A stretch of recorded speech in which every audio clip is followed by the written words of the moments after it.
Bismillahirrahmanirrahim. Assalamualaikum warahmatullahi wabarakatuh. Alhamdulillahirabbil alamin. Salatu wassalamu ala sayyidina al-karim sayyidina Muhammadin wa ala alihi wa ala ashabihi wa ala man tabi'ahum bi ihsan ila yaumiddin. Alhamdulillah, pada kesempatan kali ini kita akan melanjutkan kajian hadis arba'in kita. Alhamdulillah, pada kesempatan kali ini kita sudah memasuki hadis yang ke-14. Langsung saja kami bacakan hadisnya. An Ibnu Mas'ud radhiyallahu anhu qala, dari Ibnu Mas'ud radhiyallahu anhu beliau berkata, qala Rasulullah sallallahu alaihi wasallam, Rasulullah bersabda, la yakhilu mumri'in muslimin yashhadu an la ilaha illallah wa ani rasulillah illa bi ihdas salasin. Tidak halal damu ri'in muslim, darah seorang muslim yang bersaksi la ilaha illallah wa ani rasulillah, bersaksi tidak ada Tuhan selain Allah dan Muhammad Rasulullah, kecuali bi ihdas salasin, satu, karena disebabkan satu dari tiga hal. Yang pertama adalah as-sayyibu zani. As-sayyibu adalah orang yang sudah menikah, kemudian azani, dia berzina. Wa nafsu binafsi, diri dengan diri atau membunuh seorang.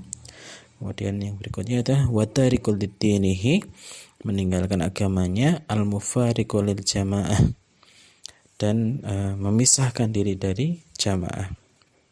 Hadis ini diriwayatkan oleh Imam Bukhari dalam kitab Diat, bab Allah Ta'ala nafsu bin nafsi, atau berfirman Allah Ta'ala diri dengan diri, jiwa dengan jiwa. Dan ini juga diriwayatkan oleh Imam Muslim dalam kitab Qasamah, dari kitab Qasamah, dari bab yang menghalalkan darah seorang muslim. Kandungan atau kedudukan hadis ini, ahamiyatuhu, kedudukan hadis ini, yang pertama adalah hadis ini menjelaskan tentang Islam yang sangat agung dan kaidah syariat hukum yang kokoh dan memelihara kehidupan seorang muslim. Hal ini terutama jika ia adalah seorang muslim yang hanif, yang lurus dan tidak terhindar dari cacat atau moral yang buruk yang membahayakan keamanan masyarakat serta keselamatan tiap individu masyarakat muslim. Apabila kehidupan seorang menjadi ancaman terhadap kehidupan masyarakat, maka karena dia tertimpa satu penyakit dan penyimpangan dari manusia yang fitrah, yang sesuai dengan fitrah dan sehat, yang fitrah yang lurus, maka orang ini akan menjadi sarang keburukan. Hal ini akan merongrong tubuh umat Islam dan mencemari agama Islam, akhlak dan kehormatannya, atau juga menyebarkan kejahatan dan juga kesesatan. Maka hak asasi seorang muslim ini gugur dan halal darahnya, dan kemudian wajib dihilangkan demi tegaknya kehidupan masyarakat yang Islam, yang penuh rasa aman dan ketentraman. Ibnu Hajar al-Haythami beliau berkomentar tentang pentingnya hadis ini, bahwa beliau berkomentar bahwa hadis ini termasuk di antara kaidah penting, karena ini berhubungan dengan suatu yang paling penting, yaitu darah, penjelasan apa yang halal dan apa yang tidak halal, menjelaskan bahwa asalnya darah dalam Islam itu terlindungi. Demikian juga akal seorang muslim juga terlindungi, karena pada asalnya semua ini tercipta untuk mencintai berlangsungnya kehidupan manusia dalam fi ahsanil taqwim, dalam sebaik-baik penciptaan atau sebaik-baik bentuk. Syarhul lafdzul hadis atau penjelasan lafal-lafal hadis yang pertama, la yakhillu dam, artinya tidak halal mengalirkan darah. Yang dimaksud adalah membunuh. Kemudian lafal yang kedua adalah bi ihdas salasin, dihalalkan membunuh muslim ini karena 3 perbuatan yang dilakukannya. Kemudian lafal berikutnya an-nafsu bin nafsi, maksudnya adalah membunuh jiwa secara sengaja tanpa hak, maka dibalas dengan jiwanya sebagai balasan jiwa yang terbunuh, yang sengaja tanpa haknya, maka diganti dengan jiwanya. Kemudian lafal berikutnya adalah thayyibuz zani, sayyibuz zani, sayyibu yani, sayyib ini adalah artinya tidak perawan atau sudah menikah dia. Hal ini mutlak pada lelaki dan perempuan. Dikatakan pula lelaki sayyib, perempuan sayyib ini adalah isim fa'il dari sabba. Apabila kembalikan ke asal katanya, maka ini mutlak digunakan sebagai pada sebagian wanita, karena ditujukan artinya kembali menuju keluarganya. Sedang az-zani ini adalah isim fa'il dari az-zina, yaitu definisinya adalah fajir secara bahasa, ya. Dan di sini adalah fajir. Adapun menurut syariat adalah seorang lelaki yang zina ini menggauli perempuan sebelum dinikahinya. Kemudian lafal berikutnya adalah atariku li dinihi, yaitu sebagaimana lafal yang disebutkan oleh Imam Tirmizi, sedangkan dalam riwayat Imam Bukhari al-mariku min ad-din, yaitu dari kata muruk, ya, artinya keluar. Adapun yang dimaksud dengan din adalah Islam ini. Dan ini memisahkan diri dari agama atau keluar dari agama ini, murtad. Kemudian lafal berikutnya yang terakhir al-mufariqu li jamaah, artinya adalah tariku li jami'atul muslimin, atau meninggalkan jamaah kaum muslimin birriddah, dengan kemurtadan. Fakul hadis wa ma yarsidu biha yarsidahi, isi dan hikmah hadis yang ada di dalamnya. Yang pertama adalah haramnya darah damul muslim, atau darahnya seorang muslim. Orang yang bersyahadat alla ilaha illallah wa anna muhammadur rasulullah ini mengakui wujudnya dan yang maha suci dan keesaan Allah, membenarkan Nabi Muhammad sebagai penutup Rasul dan mengakui risalahnya, maka darah orang ini terpelihara dan jiwanya terlindungi dan kehidupannya ini terjamin. Tidak dihalalkan atau dibolehkan salah seorang untuk menghalalkan dan menumpahkan darah atau membunuh orang ini. Perlindungan ini senantiasa melekat pada diri seorang muslim dan tidak boleh dirampas, dihilangkan. Hanya hilang karena 3 tadi disebutkan di hadis, melakukan penyimpangan di antara salah satu dari 3 kejahatan, dan semua kejahatan tersebut yang disebutkan ini adalah menjadikan darah seorang muslim halal ditumpahkan, di mana kejahatan tersebut adalah yang pertama membunuh sengaja dan tanpa hak, kemudian berzina setelah menikah. Kemudian yang berikutnya adalah arda atau murtad. Kemudian yang kedua rajam. Rajam ini kaum muslimin telah ijma bersepakat bahwa hukuman zina bagi orang yang muhsan atau yang sudah menikah adalah dirajam sampai mati. Karena dia ini telah menjatuhkan kehormatan orang lain dengan melaksanakan atau melakukan zina sesudah Allah memberikan kenikmatan kepadanya pada suatu yang halal, tapi malah memilih yang haram. Dia ini mengganti yang baik dengan yang buruk, berbuat kejahatan kepada manusia dengan mencemari nasab dan merusak keturunan seorang.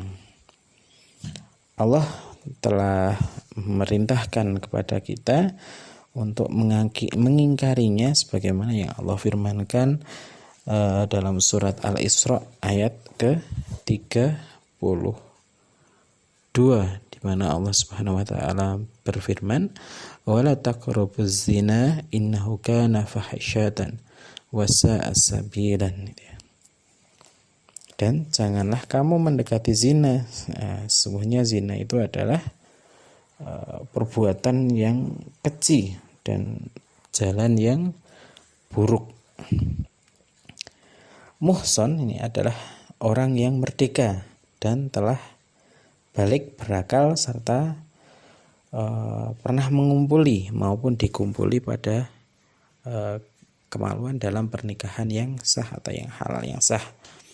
Dan hukum rajam ini ditetapkan berdasarkan pada sabda Nabi dan juga perbuatan Nabi. Rasulullah SAW telah diriwayatkan itu ya. Jadi rajam ini ditetapkan berdasarkan bukan hanya sabda Nabi tapi juga perbuatan Nabi Muhammad SAW. Jamaah meriwayatkan bahwa Rasulullah pernah merajam Ma'is, diriwayatkan oleh Imam Muslim dan lainnya bahwa Rasulullah SAW merintahkan untuk merajam perempuan Ghamidiyah, serta yang diriwayatkan dari jamaah dari sabda Nabi SAW, disuruh periksalah perempuan ini dari hai Unais, jika dia mengakui apa yang dilakukannya maka Rasulullah menyuruhnya untuk merajam.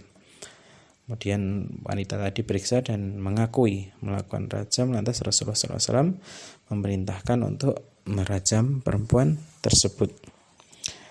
Hukum rajam ini pernah ada dalam Al-Quran, kemudian dinasah lafalnya atau dihilangkan lafalnya. Di kitab Al-Wafi ini disebutkan, Asyaikhu wa syaikhadun idha zainan farjumuhuma al-batata nakala minallah wallahu azizun hakim.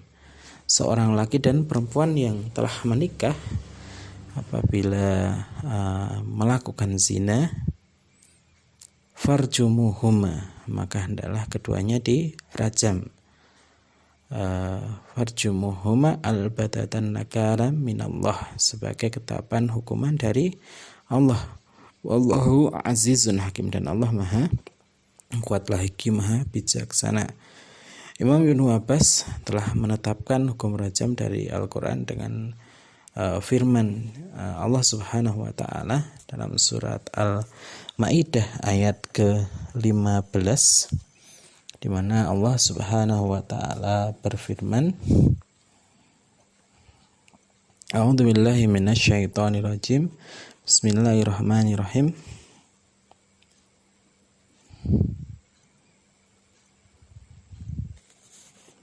Ya ahlal kitab qad ja'akum rasuluna yubayyinu lakum katsiran mimma kuntum tukhfuna minal kitab wa ya'fu an katsir. Qad ja'akum minallahi nurun wa kitabun mubin. Dan hai ahlul kitab, ya, Allah berfirman, sungguhnya telah datang kepadamu Rasul kami, ya, Rasul Allah menjelaskan kepada ahli kitab banyak dari isi Alkitab yang disembunyikannya dan banyak pula yang dibiarkannya. Sungguhnya telah datang kepadamu cahaya dari Allah dan kitab yang menerangkan. Al-Maidah ayat ke-15. Dia berkata, barang siapa yang kafir atau ingkar dengan hukuman rajam, sungguh dia telah kafir dengan Al-Quran dari arah yang tidak dia kira. Kemudian Ibnu Abbas membacakan ayat di atas sambil berkata, rajam adalah hukum yang disembunyikan. Ini hadis ini diriwayatkan oleh Imam Nasyai dan Hakim. Kemudian Hakim berkata, sanadnya sahih. Ini adalah menurut Imam Hakim sahihun isnad atau sanadnya sahih. Kemudian yang berikutnya tentang kisos.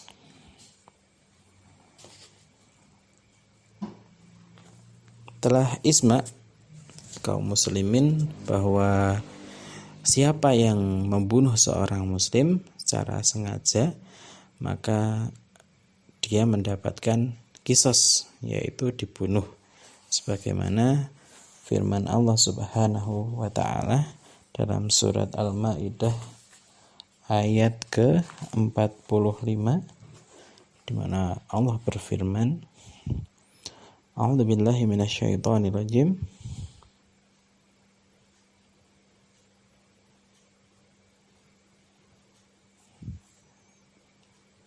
Wa katabna 'alaihim fiha anan nafsa bin nafsi.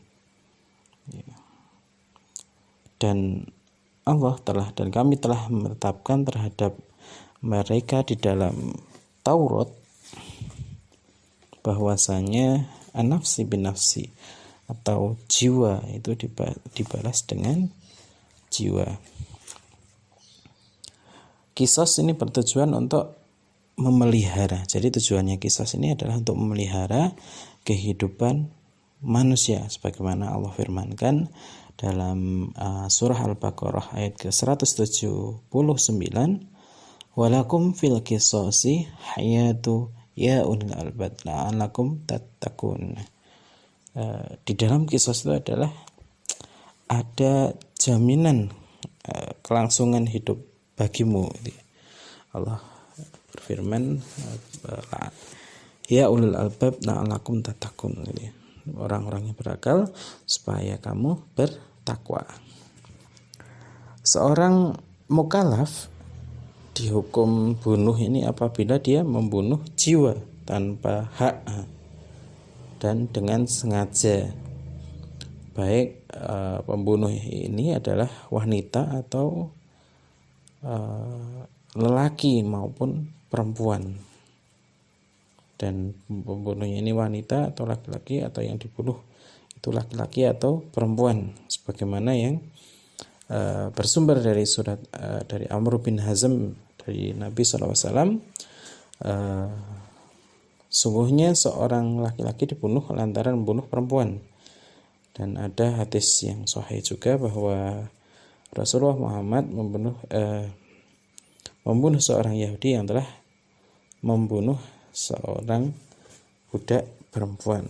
Jadi hukum qisas ini gugur apabila keluarga dari korban itu memberikan maaf kepada pembunuhnya.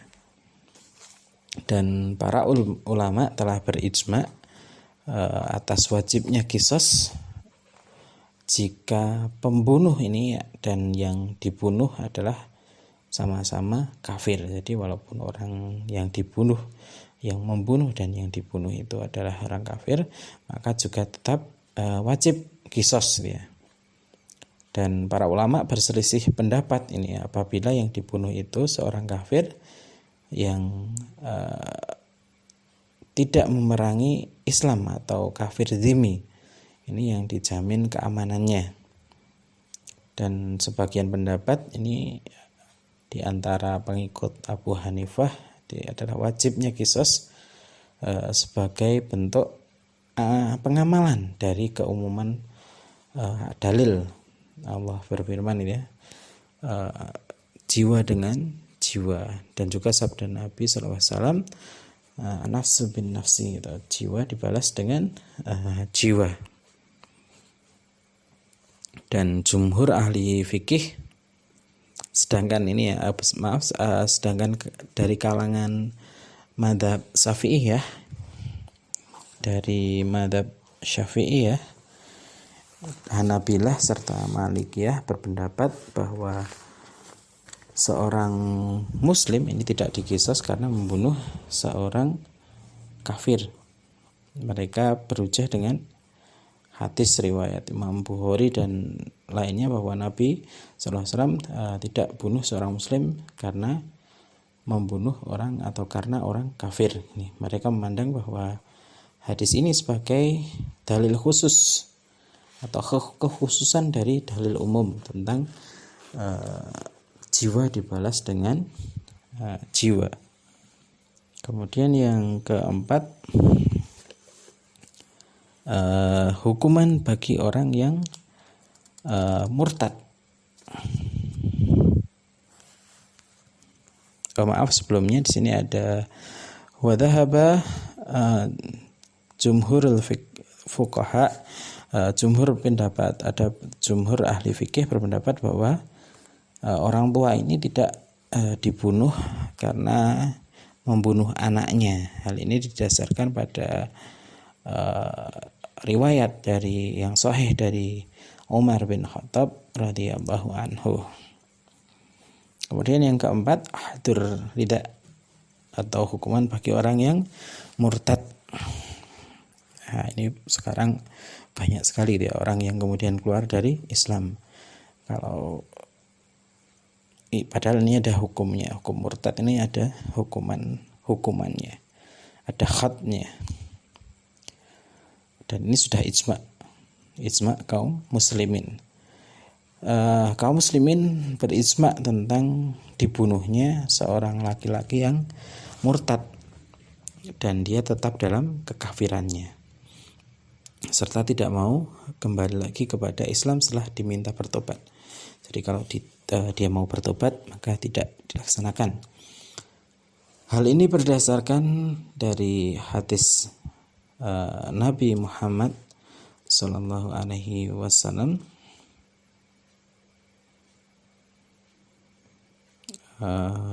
yang di hal ini berdasarkan hadis meninggalkan agamanya, dan hadis ini diriwayatkan oleh Imam Bukhari dan pengarang Ashabus Sunan, pengarang kitab Sunan dari Ibnu Majah, dari Ibnu Abbas, Ibnu Abbas radhiyallahu anhu anna Rasulullah SAW qala man badala dinahu faqtaluhu. Siapa yang mengganti agamanya maka bunuhlah, gitu ya. Dan berbeda pendapat dan terhadap perempuan yang murtad ini ada perselisihan hukum. Jumhur ulama berpendapat bahwa perempuan yang murtad ini juga dibunuh seperti seorang laki, karena dalilnya itu kan umum ya. Man badala dinahu faqtalahu faktaluhu. Sedang kalangan mazhab Hanafi ini berpendapat bahwa tidak dibunuh, tapi dipenjara sampai kemudian dia masuk Islam dan atau dia mati di dalam penjara. Ini hujahnya adalah hadis riwayat Bukhari dan Muslim tentang larangan Nabi SAW membunuh wanita dalam perangan tanpa membedakan antara orang kafir asli dan murtad. Kemudian yang kelima, ini yang sering terjadi juga ini, yaitu tarkus salat atau meninggalkan salat.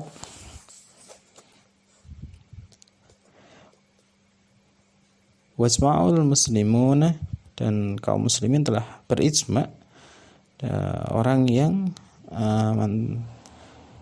yang meninggalkan sholat ya karena menolak kewajibannya, maka orang ini dicap sebagai kafir. Jadi orang yang tidak sholat tapi kemudian alasannya adalah karena dia menganggap sholat itu tidak wajib, maka dia ini dicap sebagai orang kafir dan ditetapkan sebagai orang yang murtad dan dijatuhi hukuman sebagaimana orang murtad. Ini adalah ijma ya. Jadi orang yang kemudian tidak sholat karena dan dia kemudian tidak mengakui kewajiban sholat, maka menurut ijma orang ini telah kafir dan dijatuhi hukuman seperti orang yang kafir. Jadi harus didakwahi, kemudian kalau dia bertaubat tidak dihukum had gitu ya. Tapi kemudian kalau dia menolak, maka ada hukuman bagi orang ini karena dia murtad. Sementara jika orang ini meninggalkannya karena malas ya, orang yang meninggalkan sholat karena malas gitu ya, maka dan dia masih mengakui kewajiban sholat, maka ada perbedaan ulama ini ya. Jumhur ulama berpendapat bahwa orang yang meninggalkan sholat karena malas ini wajib bertaubat, dan jika dia tidak mau bertaubat maka ia dibunuh sebagai hukuman. Ini adalah pendapat jumhur ulama. Tapi bukan dibunuhnya bukan sebagai orang kafir, tetap muslim, tapi dibunuh karena sebagai hukuman meninggalkan sholat. Sementara Imam Ahmad ya, dan sebagian mazhab Maliki berpendapat bahwa ini dibunuh sebagai orang kafir gitu ya. Jadi orang yang sholat karena malas tadi ya, kalau orang yang orang yang meninggalkan sholat karena malas gitu ya, maka kemudian ini kalau menurut pendapat jumhur ulama ini adalah didakwahi gitu ya, sampai kemudian dia mau bertobat atau tidak. Kalau tidak mau bertobat maka dia dihukum bunuh ya, dihukum bunuh, tapi bukan karena murtad ya. Kalau tadi orang yang meninggalkan yang tidak mengakui kewajiban sholat itu murtad ya, dan hukumnya hukum murtad itu ya. Tapi kalau orang yang ini karena malas, ini menurut jumhur ulama ini tidak kafir ya, tidak kafir atau tidak murtad. Dihukumnya dia disuruh bertobat, kalau nggak mau bertobat maka dihukum mati. Dihukumnya ini bukan karena kafir tapi karena hukum dia meninggalkan sholat tadi. Sementara menurut Imam Ahmad ini ya, ada pendapat dari Imam Ahmad dan beberapa penganut mazhab Maliki, beberapa kalangan dari orang yang mazhab Maliki beranggapan bahwa ini kalau sudah dikontobat kok tidak mau tobat maka dia kafir gitu ya.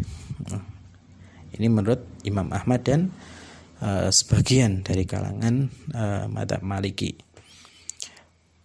Sedangkan dari mazhab Hanafi ini berpendapat bahwa orang tadi dipenjara sampai kemudian mau melakukan sholat lagi atau mati di dalam penjara, dan dalam penjara dihukum dengan cambuk atau dengan yang lainnya, sebagaimana firman Allah Ta'ala dalam surat Rum. Qala Allah Ta'ala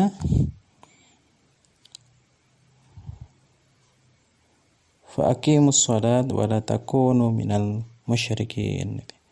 Maka dirikanlah sholat dan janganlah kamu termasuk orang-orang yang musyrik, mempersekutukan Allah. Dan firman Allah dalam surat At-Taubah di mana Allah Subhanahu wa taala fa inna tabu wa aqamus shalat wa atuz zakat wa ikhwanukum fiddin. Jika mereka kemudian bertobat, mendirikan sholat dan menunaikan zakat, maka mereka ini adalah ikhwanukum fiddin atau saudara kalian dalam agama. Surat At-Taubah ayat 11. Rasulullah juga bersabda pembeda antara bainar rajul wa bainal kufar tarkus salat. Beda antara seorang mukmin dan kafir adalah meninggalkan salat. Nabi SAW juga bersabda, di mana ini adalah perjanjian antara kami, bainana wa bainahum as-salat. Perjanjian yang mengikat antara Rasulullah dan mereka adalah salat. Faman tarkuha faqad kafara. Barang siapa yang meninggalkan salat maka dia telah kafir. Hadis ini diriwayatkan oleh Imam Ahmad dan Abu Dawud. Sekali lagi, ini peringatan keras bagi orang yang kemudian meninggalkan salat. Yang pertama tadi sudah ijma itu.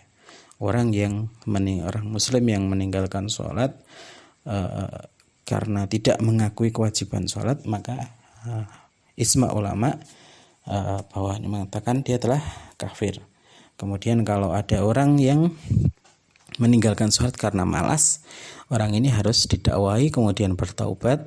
Kalau dia tidak mau bertobat, maka menurut jumhur ulama, maka kemudian dibunuh sebagai hukuman. Dia tetap muslim, tapi dia pendosa, kemudian dihukum karena meninggalkan sholat tadi.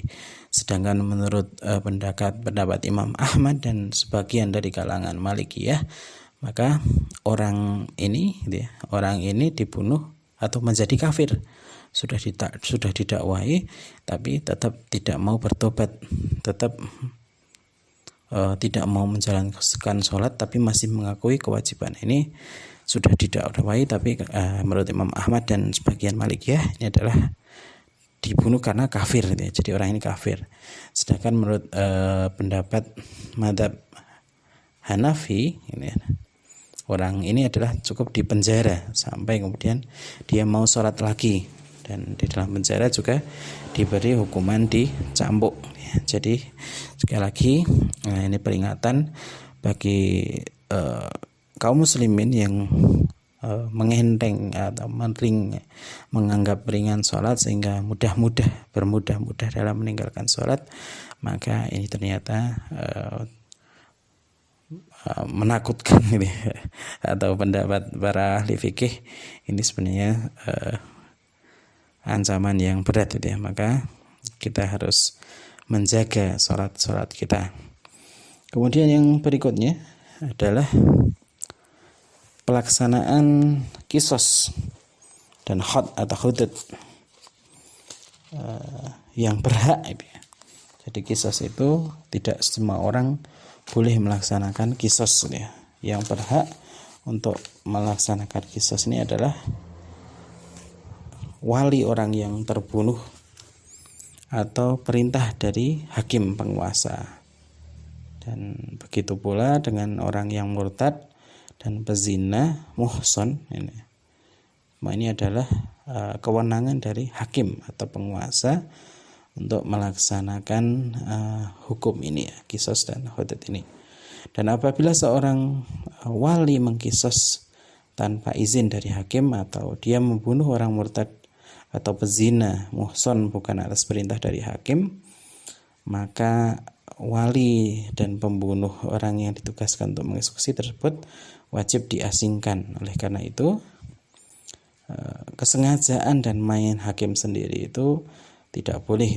Wali dan pembunuh harus dihukum, tapi tidak dihukum mati karena keduanya ini adalah membunuh dengan alasan yang benar. Jadi kalau dalam Islam, seandainya ada orang main hakim sendiri, ada dia wali yang dibunuh itu meninggal, kemudian ini tidak boleh main hakim sendiri. Yang boleh melaksanakan atau melaksanakan kisos atau hudud ini adalah wali atau pemerintah ya, penguasa, hakim. Nah, ini yang boleh melaksanakan. Kalaupun ada orang yang main hakim sendiri gitu ya, dia membunuh karena membalas tadi, maka orang yang main hakim sendiri ini dihukum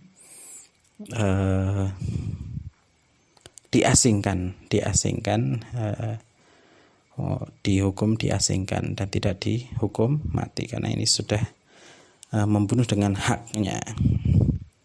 Hikmah hadis dia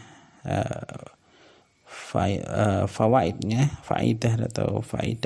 atau kandungan hikmah dalam hadis ini. Yang pertama adalah agama yang diakui adalah yang terdapat dalam jamaah kaum muslimin, karena ini adalah kelompok mayoritas. Kemudian hikmah berikutnya, perintah untuk berkomitmen dengan jamaah kaum muslimin dan tidak menyimpang dari aturan jamaah kaum muslimin.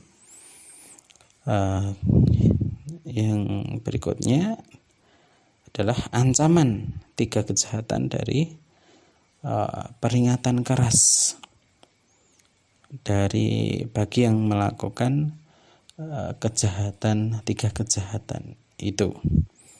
Kemudian yang ke-10 ini tarbiyah mujtama atau mendidik masyarakat agar takut kepada Allah Subhanahu wa taala dan menyadari bahwa Allah ini mengawasi baik dalam keadaan tersembunyi maupun terang-terangan dalam pelaksanaan hudud. Makanya kemudian hudud ini harus yang berhak melaksanakan hanyalah hakim. Tidak boleh semua orang melaksanakan hudud, tidak melaksanakan kisos secara sembarangan, tidak boleh. Berikutnya yang ke-11, hudud dalam Islam ini adalah bentuk antisipasi yang bertujuan untuk menjaga dan melindungi masyarakat kaum muslimin. Jadi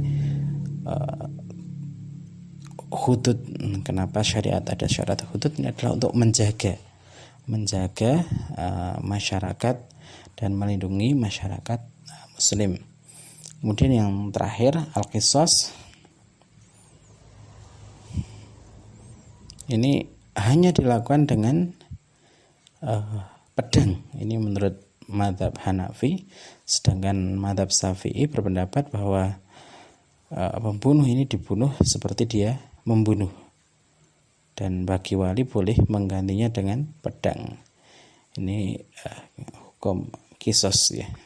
Demikian kajian kita terhadap hadis arba'in, hadis yang ke-14. Semoga kita dimudahkan oleh Allah Subhanahu wa taala untuk memahaminya dan kita mengamalkan dan menjaga diri kita dari dosa-dosa yang tadi menyebabkan halalnya darah seorang muslim. Dan semoga Allah menjaga kita. Dan sekali lagi wallahu a'lam bishawab. Dan semoga Allah mudahkan kita juga untuk melanjutkan kajian kita terhadap hadis yang berikutnya. Wallahu a'lam bishawab. Subhanakallahumma wa bihamdika asyhadu an la ilaha illa anta astaghfiruka wa atubu ilaik. Assalamualaikum warahmatullahi wabarakatuh.